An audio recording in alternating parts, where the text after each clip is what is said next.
Dalam nama Bapa dan Putra dan Roh Kudus, amin. Bu Bapak, saudara yang terkasih, kaum muda adik-adik, salam berkat, penuh semangat, berkah dalam. Kembali kita berjumpa dalam renungan harian, hari ini Minggu 23 April 2023. Kita akan mengambil dari Injil Lukas bab 24 ayat 13 sampai 35. Bacaan ini menceritakan dua orang murid yang mengadakan perjalanan ke Emmaus.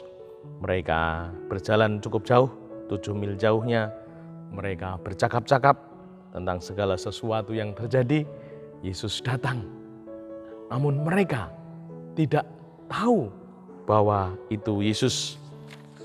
Ada sesuatu yang menghalangi mata mereka. Inilah yang terjadi dalam kehidupan kita. Para rasul yang kalut dengan masalah yang berat, di mana Tuhannya wafat, mati disalib.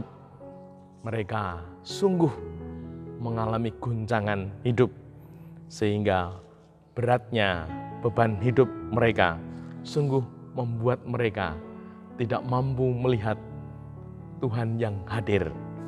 Ini juga mungkin sekali terjadi ketika masalah beban berat hidup kita alami. Seringkali kita tidak sadar benar dalam menjalani kehidupan ini, dan mungkin tidak mampu melihat karya Tuhan, melihat kebaikan Tuhan yang terjadi di dalam hidup kita. Dan ini menjadi refleksi tuntunan hidup kita ketika kita mengalami masalah. Karena di dalam hidup ini tidak mungkin kita lepas dari masalah. Kita hanya enak, kita hanya bahagia, kita hanya sehat.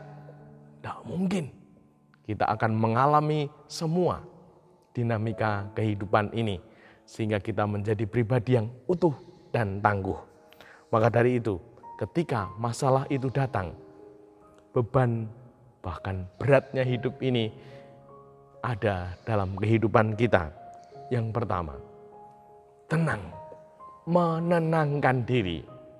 Karena Tuhan tidak memberikan beban hidup, cobaan, kesulitan, masalah di luar kemampuan kita, anak-anaknya. Dan semoga ini sungguh membawa kita kepada pribadi yang tenang, tidak kemerungsung, tidak kesusu. Ketika kita mengalami beratnya hidup, kita menenangkan diri, menenangkan hati, mohon belas kasih dan karunia Tuhan.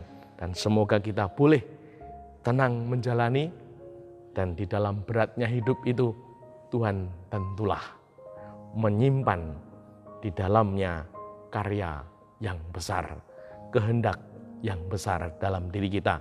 Semoga kita setia seperti salib, di dalamnya ada keselamatan, kemuliaan Tuhan. Yang kedua, dengan kesulitan, tantangan, masalah hidup, kita harus menjaga jarak. Jangan sampai di masalah itu terus. Kita boleh tenang menjaga jarak, tidak diomongin terus, memberi kesempatan Tuhan berkarya di dalam kesulitan, tantangan, masalah hidup kita. Jangan hanya mengandalkan diri. Tuhan akan ambil bagian, bekerja, berkarya dalam hidup kita. Yang ketiga, selalu optimis, karena ini akan menjadi energi dan keyakinan yang membuat kita tidak loyo, tidak menyerah, namun sungguh selalu punya harapan bahwa Tuhan akan memberi yang terbaik, akan mengganti yang kurang dengan yang lebih baik.